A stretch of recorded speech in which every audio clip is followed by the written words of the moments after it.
uNkulunkulu angawenza ummangaliso nakuwe. Kunento ke lapha kafushane ekuLuke chapter 1 verse 37 lithi iBhayibheli akukho okungenzeke kuNkulunkulu, okusho ukuthi what is impossible with man is possible with God. Lawo mazwi ke ngifuna uwazi ukuthi aqhamuka kwakwenze njani. Ingenxa yokuthi uElizabeth wayeyinyumba angazali, uNkulunkulu wabese uyamphendula, but kunento ethi uElizabeth uma ayibona ukuthi sokhulelwe kwathiwa yenze njalo inkosi emhlene engibheka ngayo ukususa ihlazo lami ebantwini. Sizothi kuwe lehlelo lolu sizolibiza simemezele kuwo wonke umuntu connect with us kuJehova ofohlayo kuzosuzwa ihlazo lomuntu. Siyakubona sicelo ngubane baba ngubane mbovu, uNkulunkulu akakubusise la usibheka khona. Ngicela ucommente la ukhona, ngicela ucommente usho ukuthi nami Jehova susa elami ihlazo, ngoba uNkulunkulu ukubusiness 2026 ukususa ihlazo lakho. Sebakuhleke kakhulu abantu, izimo zakho zijamile, impilo yakho imile, ubathi uyakhuleka, ubathi uthatha lokho nalokho uyahlanganisa, but there's nothing happening. I am here ukuthi ngizokutshela ukuthi ihlazo lakho lizosuka. Lithi iBhayibheli ke uElizabeth wathi yenze njalo inkosi emhlene yangibheka ngayo ukususa ihlazo lami ebantwini. Wayenehlazo lokuthi akazali. She was a prayerful woman. Indoda yakhe yayingumpriest omkhulu, but things were not happening in his life. Kapha wamithana noJehova oshintsha impilo zabantu. uNkulunkulu walisusa ihlazo lakhe. Lapha ekhaya njoba ungibheka kunommangaliso wakho, your miracle izoba kulolu hlelo. Njalo sizoba khona lana emoyeni njalo ngabolwesithathu la sizokhulela khona abantu from ngo7 to 8.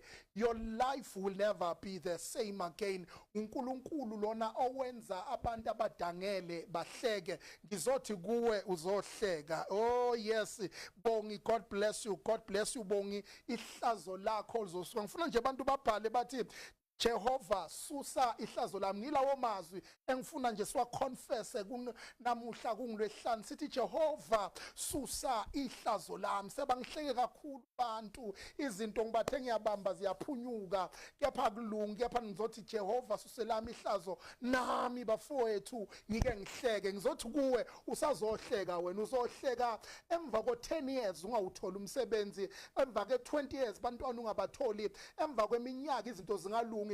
Lithi iBhayibheli noSara wathi uma ezwa ukuthi ukhulele, lithi iBhayibheli wahleka. Uhlekelani Sara? Ngimangazwa yinto yokuthi esikhathi eside kangaka ngabatholi bantwana, sengiugogo sengimdala, uNkulunkulu ungineza umntwana. Wahleka. Uhleka ngoba umangazwa ukuthi what is God doing to him. Lalela, it's not late, it's not late. uNkulunkulu mama uzokuhlekisa, sisi uzokuhlekisa. Sihleli nawe la kuThulas TV, kuzoba mabhombo kuphinde kube maporotla, ngoba uJehova uzongenela noma kusiphi isimo. Ngicela abantu nje babhale ukuthi Jehova susa ihlazo lami. Wherever you are watching me from, ngicela ungitshele ungibheka kuphi, ungibuka kuphi la uhlele khona. Ngiyohlezi ngihleli nawe khona lana ngoba uNkulunkulu uzokwenzela imhlola. God bless you Bongi as you are commenting. God is going to do something great in your life. uNkulunkulu uzokuphilisa, uNkulunkulu uzo-attenda ifinance yakho. uNkulunkulu njengoba ngikhuluma nje Bongi, ngibona igama lakho njengoba uzala, I give you a prophetic word. Uthi umoya ingcwele sikhulekele your finances, ukuthi uNkulunkulu kulonyaka akamithe your finances.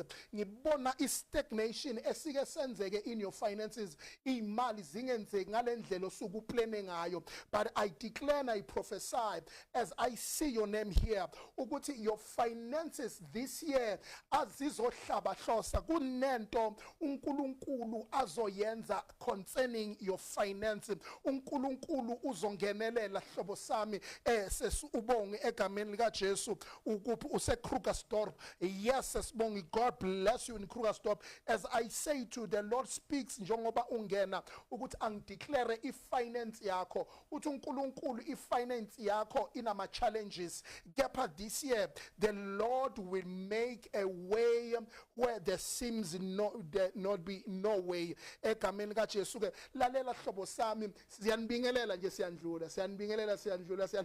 siyandlula kumabhombo kumabhorotla egameni lika Jesu Kristu. Ihlazo lakho lizosuka, ihlazo lakho lizosuka, ngithi ihlazo lakho lizosuka.